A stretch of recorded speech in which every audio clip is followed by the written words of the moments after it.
morning, everybody. It is Monday, December 7th, I think. December 8th. December 8th.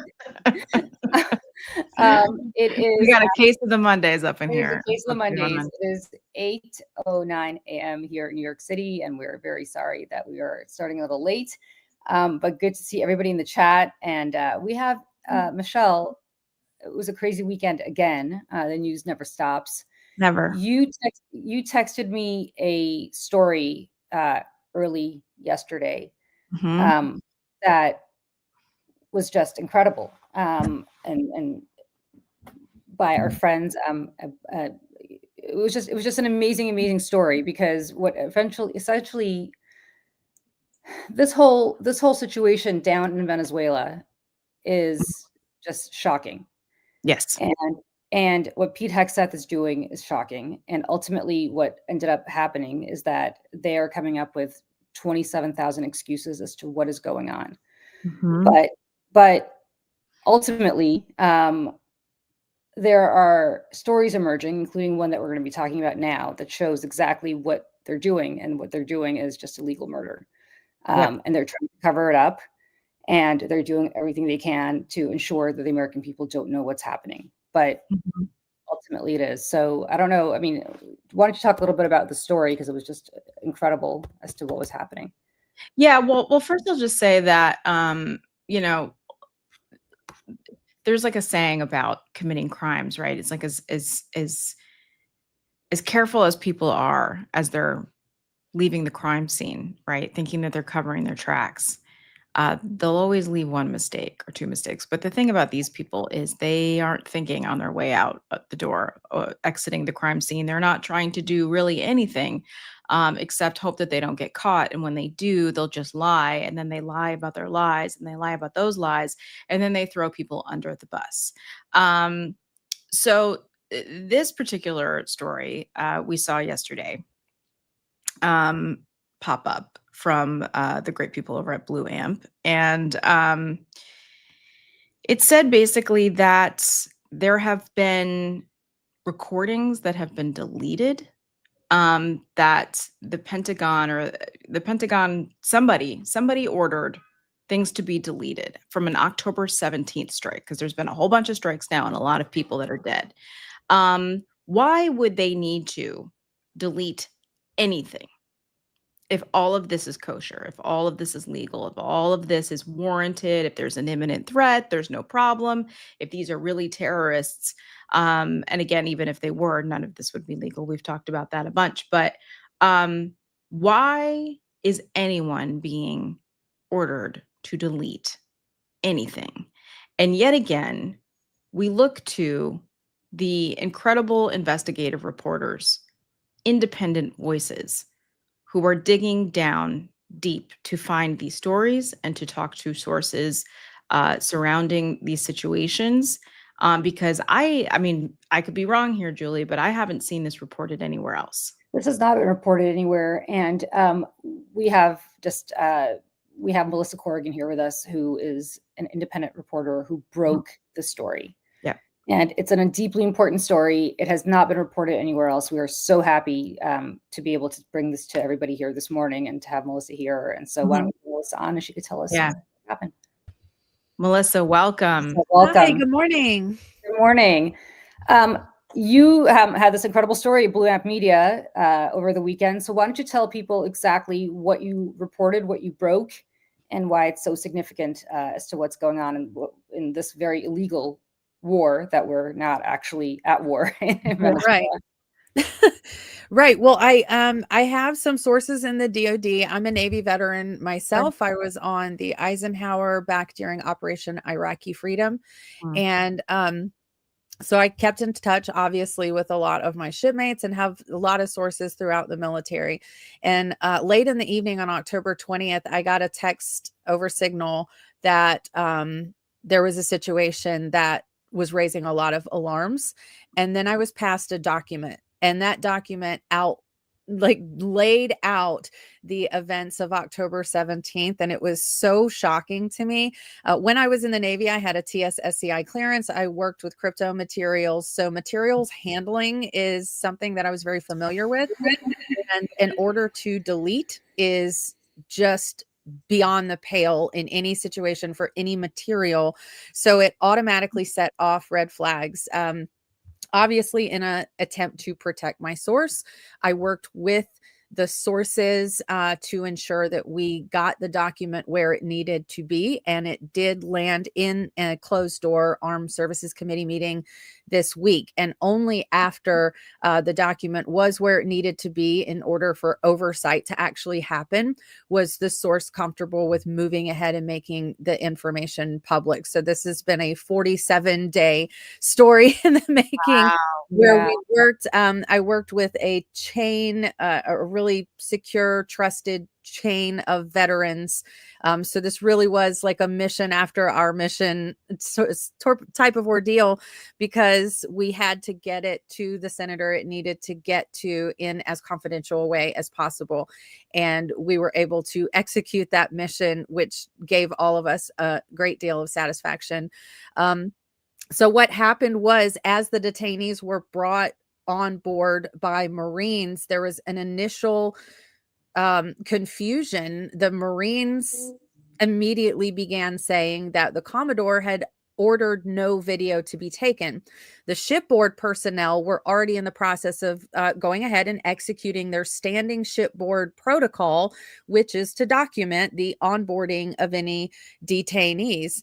And these policies vary from ship to ship, but it's generally standard across the board when you bring anyone on board. If you pick up a shipwreck survivor, anyone, you're going to document that just for the protection and, well-being and liability reasons for everyone involved, right? So this is standard procedure. So there was already some confusion as the Marines were coming on board and sort of arguing with the shipboard personnel about their standing protocol. So orders came down from the PAO to go ahead with the documentation. So they did take video documentation as the Marines were onboarding the detainees in the medical bay, because one of the detainees was in bad shape, had to be put on a ventilator. So, and remember, he did survive a boat strike. So obviously, it's pretty amazing that the other detainee was not in worse shape. Right. So they were in our custody for 24 hours, at which point they were repatriated to their home countries. But they had only been on board for about 2 hours when the order came down, and the document does say that order came from the admiral. Came down to delete the video footage. And to the credit of those enlisted servicemen and women on the ship, there was pushback. There was a lot of back and forth, a lot of consulting, many different policies and protocols, and the standing, of course, Geneva Code and the international law on how these individuals should be treated. And ultimately, JAG came back and said that these individuals were going to be classified as unprivileged belligerents, which is a bit of a gray loophole in the Geneva Convention, in that those individuals do not get the protections afforded either civilians or POWs under the Geneva Convention. So this loophole has unfortunately been related to other instances that have embarrassed the U.S. military, like Guantanamo Bay. So that term carries a lot of history and it carries a lot of negative connotation. So what we're looking at now is who gave the order, because according to the Geneva Convention and standing U.S. code, for a detainee to be classified as a UB, there needs to be a tribunal. However informal, there needs to be a tribunal to designate that classification. And to our knowledge, any such tribunal did not happen. So what you're seeing here, like from your piece where you said Pete Hegseth, who understands the warrior ethos about as well as reality show contestants understand reality, the confusion that's swirling and muddying the top ranks of our military has clearly filtered down to the very bottom, where you have Marines and sailors literally arguing on the spot over whose protocol to follow and whose orders to follow. And this is an extremely dangerous and vulnerable moment for our military. I mean, I have so many questions about this, but Yeah, I yeah. Oh my God. I guess the biggest question and the part that I think people need to understand is that these people, despite their designation, were actually repatriated to their home country. Yes. Which means that they were not necessarily enemy belligerents. They were just people who we picked up and decided to drop off back. Well, on that note, both of their governments have declined to prosecute them and have released both of them because they have no evidence that they are drug traffickers. Right. And so what's the point, I guess, is the biggest question. What is the Pentagon's excuse for all of this? I understand their excuse for blowing up these boats, but what is their excuse for picking up these people, erasing any video, and dropping them off? I mean, what could possibly be this admiral's rationale for then not holding them and dropping them off? Like, how do we square that circle, I guess, is my question, the Pentagon. I cannot fathom the logic here. I mean, even from a non-military perspective, right, you're going to want to CYA, you're going to want to cover your ass and make sure that you have footage so that particularly when one of those detainees is in a vulnerable medical state and that individual was in our custody for 24 hours, actually about 26 hours. And so it's quite easy in that situation for the Colombian president to say, how do we know that you didn't harm this person while they were in your care if you do not have any footage to show us proving that you did not do that? So this is not only a real tragedy for military, particularly enlisted service members who don't have any clue what they should be doing or what orders they should be following, but this is an international diplomatic disaster as well, and would give Colombia a real reason to say, hey, how do we know you didn't harm this person? And it leaves us in such a vulnerable state. Well, I guess my and I'll let Michelle take over, but I guess my point here is they probably just don't want these people to exist, period. Right.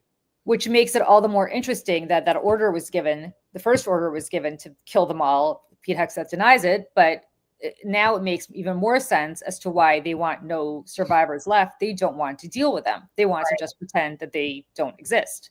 Which is why if you have the second strike, as you did in September, and eventually killed the people who were clinging to that boat and did not take them on board the ship and did not repatriate them, it's much easier to do that than to suddenly have to deal with survivors who you pretend are not really on board your ship.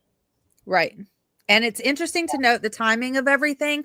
October 16th, the day before, is when Admiral Halsey, made public his intention to resign. Now, what we're looking at now is when that transfer of power actually happened and which admiral we're talking about that actually issued that order, because there still to this day is not absolute confirmation over which admiral actually issued the order.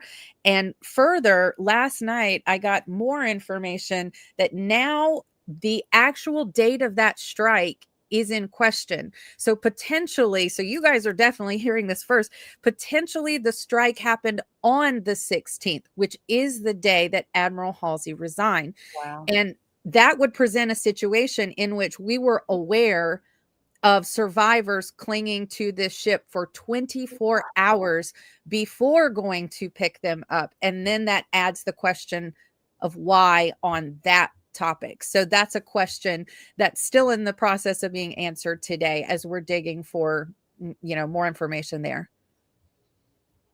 Wow.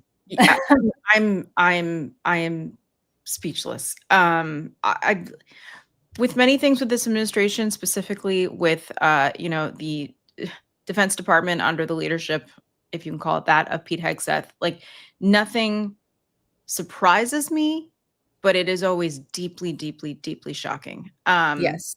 To hear this for the first time. If my calculations are correct, I think as of a few days ago, there have been 22 boat strikes. I think over 80 people are dead at least. And again, I think about when Pete Hegseth was in his confirmation hearings and he was talking about the JAG-offs, the JAG officers. and how it was part of his MO to get rid of anybody who would be seen as a roadblock. I'd be curious to know how this admiral who gave this order was seen prior to October 16th, if he was seen as someone who was just getting along, with the protocol, or if he was somebody that pushed back and did it anyways. I want to talk just a little bit about the enlisted people. You mentioned that there were enlisted people that immediately pushed back to this order because they knew that it was wrong. And then I also think about the Democrats in the Senate and the House who put that video together, saying you don't have to obey illegal orders. Right. Because if you've been working on this story for 47 days, Right. I think we can all assume that the people serving in Congress have known about this as well, and they're getting briefed on the horrific nature of what's going on, not to mention the illegality.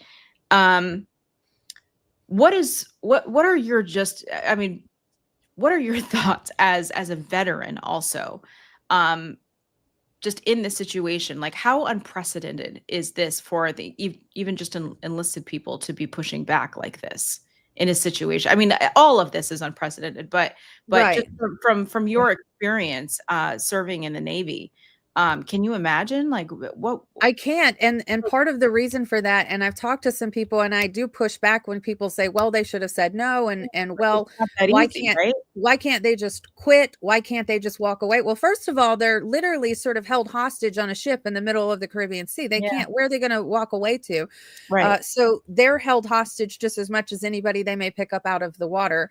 And lower enlisted people, the process to defy an order is one fraught with threats to your career, threats to your financial security. One of the first thing that happens when someone defies an order in the field many times is that they are taken custody and put in the ship's brig so that an investigation can begin into the legality of the order. So you're already stripping that person of their personal independence and freedoms immediately. And some commands will go further if there is a court martial pending. Part of the punishment process that can come with that is also garnishment of wages or stoppage of wages. I mean, there's a lot of ramifications.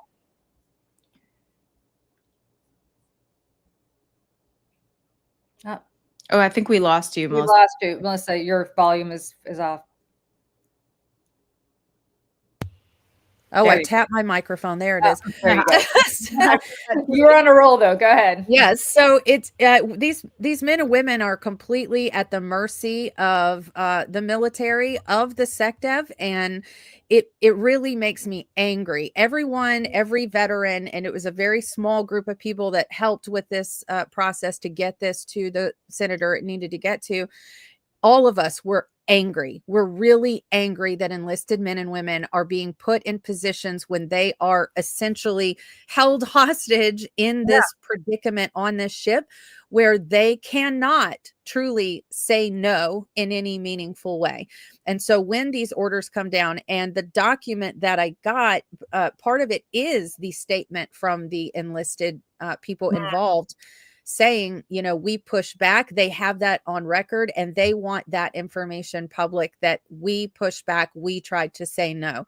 So I admire their courage and bravery in stepping forward, because that is an immensely courageous thing to do in the position that they're in. And from the moment this news dropped, in my mind, this is the scenario I'm picturing, is somebody seeing that news report, somebody that wears khakis, and printing it out on a cheap little shipboard printer and putting it in an envelope and walking it up to the bridge. And that person and those people's lives are about to change when this news breaks. And I'm very well aware of that. And that's why I have been so cautious to insulate them and keep this as carefully protected as possible to this point. So, because you served in the Navy, I have a question as to what your responsibility would have been here, right? They clearly believed that they were given an illegal order. And yet, if they fulfilled this order, don't fulfill this order, as you pointed out, they will end up in the brig. They will end up, effectively, their career will be over. What is their responsibility ultimately? Is their responsibility to obey orders in this case? Is their responsibility to deny those orders? I understand the incredibly difficult position they're in the moment, but ultimately, if you're in this position and you're an enlisted officer or you're an enlisted, whoever you are, what is your responsibility in this case to do? I think that it's difficult to say when you're not in that moment. To me, it's easy for me to say, that I would not do it. I would refuse to actually take the action of deleting the material. And I would tell my superior officer, if that's something that you want to do and you want to have that responsibility on you, then by all means, you can delete that material. But like, my fingers aren't going to do it. So I would probably push back, because I know that with the material I worked with in the crypto vault on board the Ike, if I had been asked to delete materials, I would not have done it. And then it's easy for me to say that, but I had my first child when I was on that ship and went back to work there. And if knowing that I had a baby at home, would I be so confident to say no, knowing the ramifications that would come, knowing that I could be kept from my baby for perhaps a very long period of time while it was being investigated? I don't know. It's really, really hard to put yourself in the shoes of people who are in that position and, have empathy and awareness that sometimes it may not be possible for them to just say no, with all things considered. And especially with this SecDev, who is so unpredictable. I mean, you don't know what he's going to do to you. Yeah. I mean, there's the very real, something that's been hanging over my head the whole time is that I am a veteran, which means I can too be recalled to active duty and then court-martialed as well. Mm-hmm. And that is a decision that I've had to make as well, but it's a lot easier for me to make that decision out here at home with the support of my husband and family than them who are on that ship excluded from everyone. I want to just underscore, I think, how unusual all of this is. Who was the president when you first joined the military? Bush. Okay. So you served under Bush, you served under Obama. Did you serve under Trump the first time? No. No. Okay. So you served under Bush and Obama. Did you, in your history of serving in the military, ever encounter anything like this? No. So never. I think never. And I think that's the point, is that when people join the military, they join the military for all the right reasons. And I assume they never think that they have to be put in a situation where they have to choose between following orders and potentially being court-martialed for following illegal orders one day. Right. And now we have an administration where this is a consideration for everybody. So I would think, Melissa, speak to what this does to our military preparedness, what this does to morale, what this does to the United States military and its might. Right. Like I said, this leaves us incredibly vulnerable. There's a lot about this entire situation that leaves our military incredibly vulnerable. We have pulled the Ford strike group out of their med crews, which means we no longer have that sort of hard presence in the med at this time. And that's pretty unprecedented, because the U.S. Navy keeps a U.S. presence in the med at all times. Part of being in the military, at some point, if you're on a big ship, you're going on a med cruise. That's part of the deal. Right. So for them to pull that entire strike group, away from the med, these are positions in which you're leaving us vulnerable, and also leaving our allies vulnerable around the world in places where they have pulled these vessels from. Some of these vessels were just last year fighting in Yemen in the most the active combat at sea since World War II. These are tired sailors. They are battle-weary sailors. And now you've pulled them into this situation where they may once again go into battle. So the enlisted individuals have no clue what's going on. They don't know why we're off the coast of Venezuela. They don't know why. And that's an immediate morale killer right there. When your enlisted people cannot buy into the mission and don't even know what the mission is, you're going to have difficulty. I personally saw that in Operation Iraqi Freedom. As it became obvious there were not weapons of mass destruction, we all began questioning, what are we doing here? What is going on? So that's not entirely unprecedented. But what is unprecedented is the gross level of ineptitude at the very top ranks of our military, and it is fracturing the organizational structure of our military. Like I said, when you have enlisted Marines and enlisted sailors fighting over what standing protocol to follow, I've never heard of anything like that. I've never seen anything like that. Protocol is protocol. It's written, you follow it, that's it. And so changing orders in the field like that is just really unprecedented and unheard of. So not only is the morale shot, the Orders Project has talked about the fact that they have had contact with multiple sailors that are in Southcom right now, or personnel. I'm not sure if that's Marines and sailors. So you've got them reaching out for legal help. You've got whistleblowers coming forward. People, the enlisted men and women and the bottom ranks of our military are screaming out that there is a huge problem and they need help.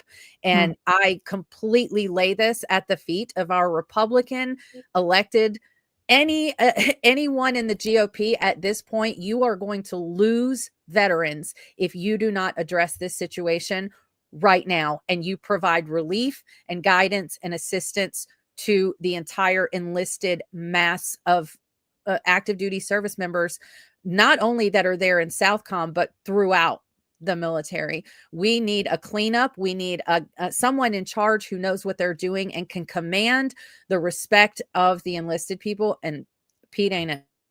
What does that look like to you? Is it just getting rid of Pete? Are there other problems at the Pentagon? Or do you think that getting rid of the Secretary of Defense, Secretary of War, as he calls himself, the Secretary of Defense, and putting somebody in there who's actually qualified would begin to solve the problem? Or has the problem just filtered down so much from obviously our civilian leadership down to our military leadership?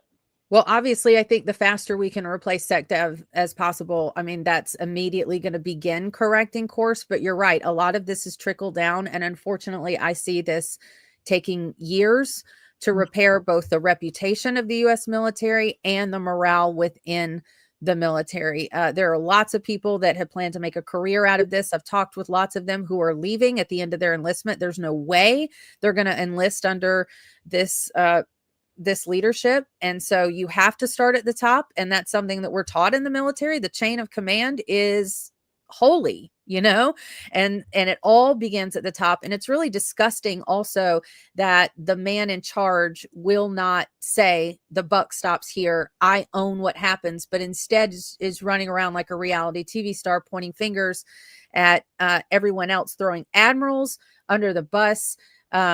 It's a joke. He is the most unserious person, much less military leader. I think there's a reason he wasn't given more leadership capacity when he was active duty. Individuals around him then recognized he was unstable and unfit for leadership. And we have to replace him as quickly as possible in order to even begin repairing down the line. That's where I always like to remind people that after January 6th, when they had the National Guard go into Washington, D.C. to protect the inauguration of Joe Biden, Pete Hegseth was not allowed to go because he was seen by his colleagues and fellow service members that he was extreme. And he had an extremist tattoo on his body. There were things about Pete Hegseth that were red flags for other people during normal time. And then 4 years later, it was made defense secretary. And it's just, to your point, every single Republican. I think back to, those votes and Julie and Gretchen Carlson also, I know that you put, I think it was a letter or something, right, Julie? We sent a letter to the Armed Services Committee. So, Melissa, I don't know if you know this. I worked with Pete Hegseth over at Fox for a number of years. And I hung out with Pete Hegseth for a number of years, and I have gone drinking with Pete Hegseth in the past. So I know Pete Hegseth not as the Secretary of Defense. I know Pete Hegseth as the guy who I would have drinks with and the guy who I used to hang out with over at Fox. And I will tell you that he is wholly unqualified for any leadership position. And I say that from the perspective of somebody who knows him. He is not qualified to run a TV show. Well, not to make light of this, like he was the weekend guy. He's not even prime time or anything. Do you know what I'm saying? It's like, I know that doesn't matter, but it kind of does, right? I mean, he was the guy who I believe if Roger Ailes had stayed at Fox and had been alive, and I have obviously tremendous disagreements with Roger Ailes. But I will say that I don't think Pete Hegseth would have ended up in any position at Fox because he was unstable. He was a party guy who just couldn't keep it together. And if you can't keep it together on a TV show, which having done those for over 20 years, I can tell you is really not a hard gig. It's just not. And if you can't keep it together there, it is shocking to me that anybody believes that he can keep it together running the world's most powerful military. And in fact, he hasn't been able to keep it together. And as Melissa points out, that has now trickled down to the 18, 19, 20-year-old who is enlisted in the United States military because that person believes in its mission. That person believes in the promise of America. And not to sound hokey, but that is, Melissa, I assume, why you enlisted. And I assume why a lot of the people who serve with enlisted. And to be now put in a position where people so much more powerful than you are, who effectively have control over your life. I mean, and they really do. It's not like you could just walk away one day and quit your job the way that you can quit your job in the civilian world, are putting you in a position where you are either forced to obey orders that you know are illegal, to delete evidence that you know is illegal, to murder people that you know you're murdering illegally. And being put in that situation is worse than I assume anything that you had to face, even in Operation Iraqi Freedom, where you were wondering why the hell you were there. But, this has gone many steps further in my mind. Right. Yeah. It's also mind-boggling from the amassing of 18 ships in one region, which already is a security risk. I came in right under the shadow of the USS Cole, and that was paramount in our training. There was a lot of new training was rolled out in terms of watches and put more people on watches because the Cole in October of 2000, a small fishing boat pulled up alongside the Cole and blasted a hole in the hull 70 feet tall. 17 sailors were killed, many more injured. And what those sailors had to go through that day is absolutely horrific. And I'm talking about the ones that survived, because when you blast a hole in the side of a ship's hull, we are trained to close off those spaces as quickly as possible. I mean, you have seconds to act or your ship is going to start taking on water. And so some of those sailors had to close their injured shipmates in that space. And that's something that they have to live with forever. And our SecDev is placing 18 of our vessels in the prime position. Not only do they not know what's going on, not only are they being asked to follow unlawful orders, not only are we striking random boats, he's placing them in a prime position for this incident to happen again.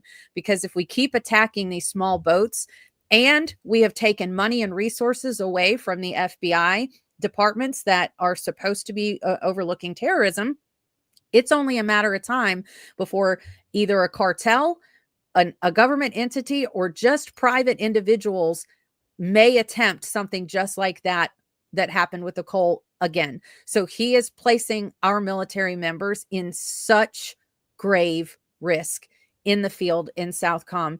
And I've got the Cole at the top of my mind as, and in fact, I reached out to one of my DoD contacts who works with some counterterrorism stuff. And I said, hey, where would you say we are in terms of the risk of a Cole happening again? And he just came back and said very high.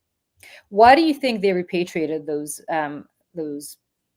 fishermen or whoever they call them? Why do you think because they didn't have evidence that they were doing drugs? Why would you not parade them around? Look, we caught 2 of them, Right, and here's right. pictures of, like the old Dare commercials. Here's a whole table with all the drugs we busted on it. Why would you not? So the only logical conclusion here is that you discovered they did not have any materials on their boat. They were not drug smugglers, and you had no choice but to release them because you had nothing to charge them with. Do you think that's why they want to eradicate anybody else at this point that they find, so that they don't have to make that admission? So effectively, they're now killing witnesses to their crime. Exactly. I want that to just sink in for people, right? I mean, you're effectively murdering witnesses to a crime because you have no evidence whatsoever that the reason that you're doing this is legitimate. So that rather than admitting that you have no evidence, you are killing people who can provide that evidence. That's why Pete Hegseth said kill everybody. I mean, that's why. And Melissa, like, I have a couple questions. Correct me if I'm wrong, but if an illicit person, someone further down on the chain of command, pushes back, they're not put aside to say, okay, we're going to listen to you, like, just take a second. You're punished, essentially. Like, it's a punishment immediately. Yes. And it goes on for a long time. It's not like a week or 2. This could be years out of your life until you've reached a conclusion, and that conclusion might not work out in your favor. Right. So there's that. And so with all of that said, I know you're being very protective of your sources, which, I mean, I cannot imagine the courage from someone with this information to come forward. Right. I get chills just thinking about the bravery and the risk and the patriotism of these people to care so much, not just for themselves, but for the military, for the country, and for all of us. And so I wonder, you published the story yesterday, and I just want to throw this up here so people can go find the Substack. Blue Amp Media, Melissa Corrigan, and David Schuster put this together. It was published, 2 days ago, December 6th. What has there been any comment? Has anyone reached out to you from the government? Have you gotten any threats or anything like that? Not yet. My entire family is like on standby. Yeah. We are we're already I've already been reporting on the Flox surveillance cameras that are in my city. There's a major federal level lawsuit happening in my city, and I've been reporting on that, and I've already seen flock drones at my house. So I mean, we are my family is kind of at this mental place where okay, we're in it. Here we are. We are going to stand for what's right in this country. And I am a teller of truth. And so I'm not afraid because I'm just telling the truth.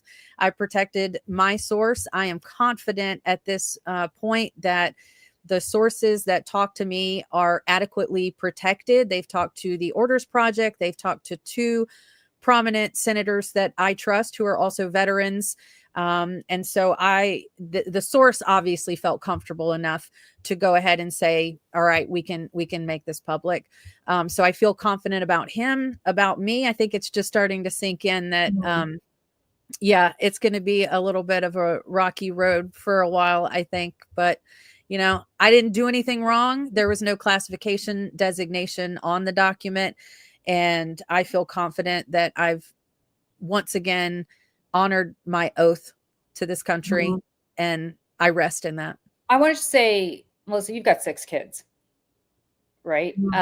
And you just pointed out that as somebody who served in the Navy, you could be recalled at any moment and court-martialed for doing the right thing.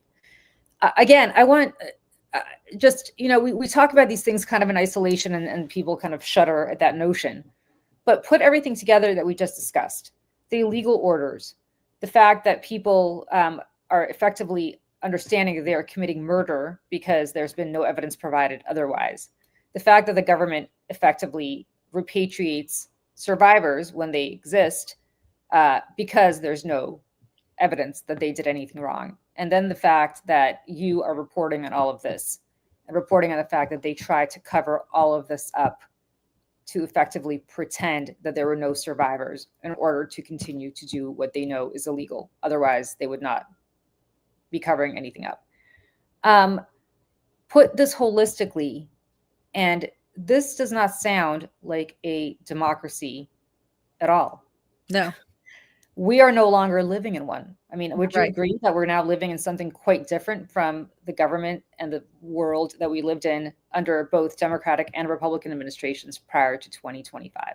Yes, absolutely. I think about some of the things that I saw and overheard and found out about when I was active duty, and the fact that even though there was this questionable stuff and people reporting on it, Abu Ghraib, for example, there wasn't a rabid attempt to go after the journalists that were reporting on it. There wasn't a rabid attempt to cover. I mean, there was some cover up, but it was nowhere near where we're at now. So we are all aware that we are in just an entirely new paradigm. And I think that that's one of the reasons that I've been to Washington 4 times in the past couple months for marches and rallies to cover those live. And so many veterans. That crowd is such a high percentage of veterans. Veterans are sounding the alarm. We are out here telling people, guys, this is not normal. It's not okay. Please get out and do something. Come to a march, come to a rally, write your senator, whatever you can do, because we have crossed a fundamental line. And I remember being young and seeing long-haired, bearded Vietnam vets ranting on the sidewalk about the government. And I looked at my husband the other day and said, that's us now. Yeah. Like, that's us, Wow. I go out to these protests and it is so many veterans. We are out here sounding the alarm big time. Melissa, in addition to everything else that you're doing, I just want people to go to this website, which I'll drop in the chat. But you are also deeply committed to hunger in this country. Yes. And I'm dropping this. It's called Feed America. Can you talk a little bit about that? Team Feed, I guess, is Feeding America. Excuse me. Can you talk a little bit about? Yeah. Can you talk a little bit about that and what you're doing there as well? Sure. I was in an abusive marriage and left that marriage. And the first year afterwards was an extremely difficult time for me financially. And at the time I had 3 kids, single mom to 3 kids. And they obviously always ate. They were fine.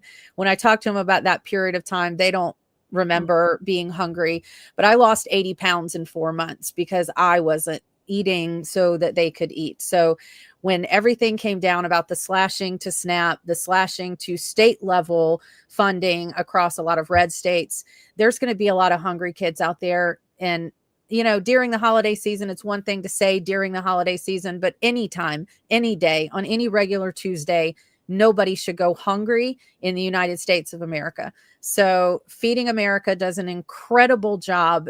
When you talk about return on investment, their ROI, for every $1 that you give, 10 meals are provided. So that's just an excellent ROI. They have over 200 food banks and 6,000 food pantries across America. They've worked in my community. There was a period of time I was working with our local food bank, and they worked with Feeding America. It's a great organization, and we want to make sure that no kid, adult, senior citizen, veteran goes hungry in America. Thank you for that, and thank you for your reporting, because this is I am blown away. I am completely and utterly blown away.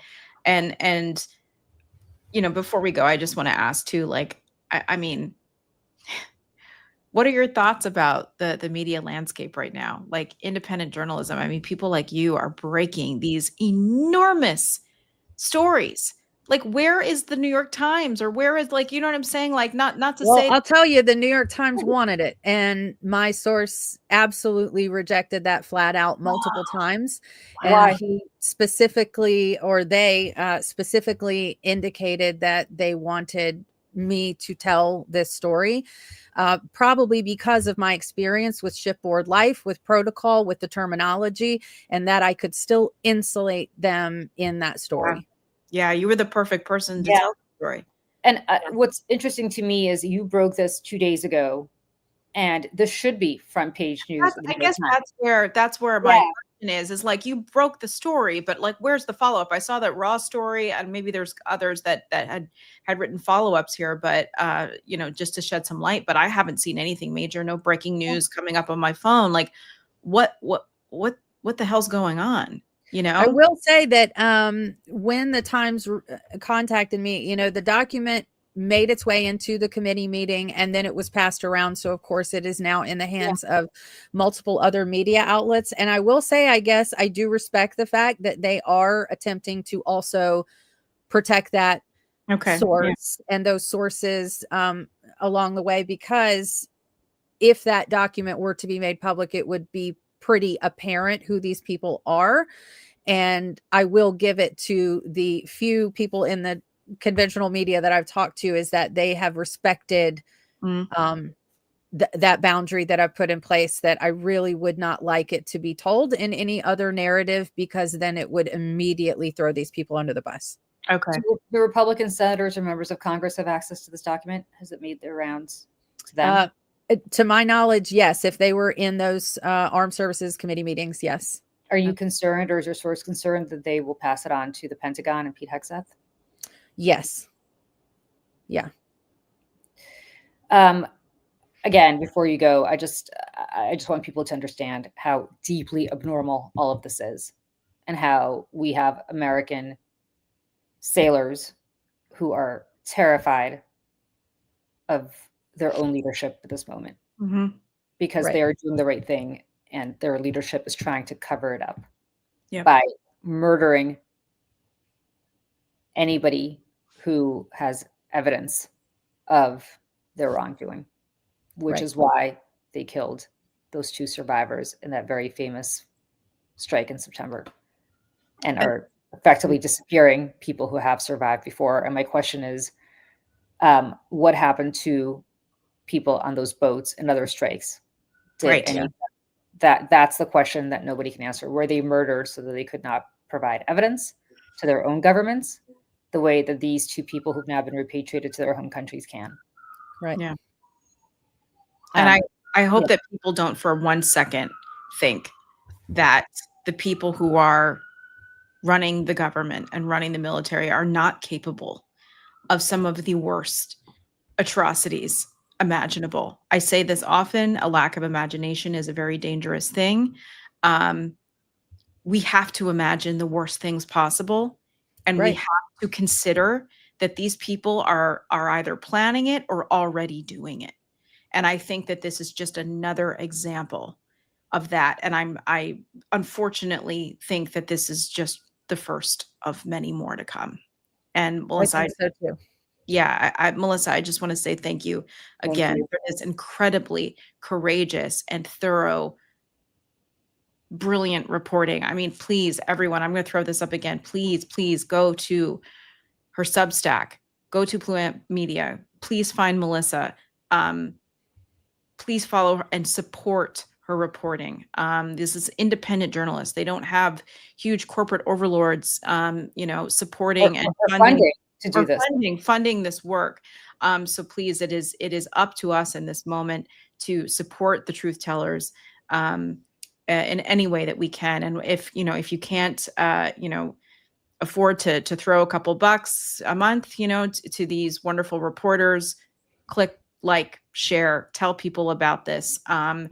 Leave it in the comments of other, journalists that or that you care about or support. To get the word out is so copy this link and send it to your senators, particularly if they're Republican, because if the GOP fumbles on this one, I mean, they're forever going to be associated with this type of corruption. And so I can't imagine how many veterans they're going to lose. The veteran vote isn't exactly huge, but we are loud.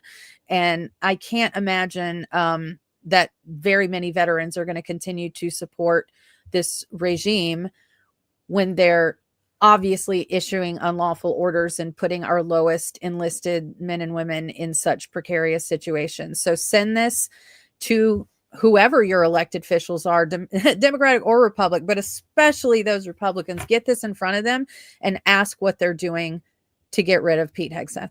Yeah, I just dropped it again in the chat. I've been dropping it in the chat throughout, but please cut it, paste it, send it to your representatives, as Melissa said. And Melissa, thank you. Thank you for your reporting. Most importantly, thank you for your service, because people say that kind of as a throwaway, but your service entails not just keeping this country safe, it also entails keeping this country moral. Yes. And that is something that has been forgotten in this age. And I think it is important for us to remember that the military is our first bulwark against immorality in this country and abroad. And it is being made now to have to choose between that creed and that belief and following the orders that every soldier, sailor, airman, Marine, everybody has been forced throughout their training to absorb, which is that you follow orders. And now they're being made to have to choose between following orders and doing the moral thing. So thank you for your reporting. It's deeply important. I hope that corporate media picks it up, because that's important too. Yes. I hope you're invited on CNN and MSNBC to spread the word, not just on independent media. But again, if you can go to Blue Amp, folks, and give them a few bucks for this incredible reporting, that would be really helpful. Even if not, just go follow Blue Amp Media on Substack. Great reporting there, great people there. And Melissa, thank you. And we want to have you back as soon as thank you so much for elevating this and amplifying this. I am so grateful. Like I said, legacy media has been appropriately cautious and respectful, which I do appreciate in this age of sensationalism. They could have run with this and thrown this person and people under the bus, but they chose not to. And I do appreciate that. But I do hope that more and more people start talking about this and get it in front of the people that can actually execute some oversight on it. Yeah. Perfect. Thank you, Melissa. And thank you for joining. We'll see you soon. All right. Bye. And Michelle, everybody else, we will also see everybody soon. It is 9 a.m. We were not planning on talking to Melissa for the whole show. No, but my gosh. Amazing. I have a parent teacher conference to get to, so I got to run. As you can see, I really have to run. So good to see everybody this morning. Michelle, I think we might come back with a daily dispatch today on a couple of things, because there's a lot going on. So please follow us here so you could be the first to find out about that. And what else, Michelle?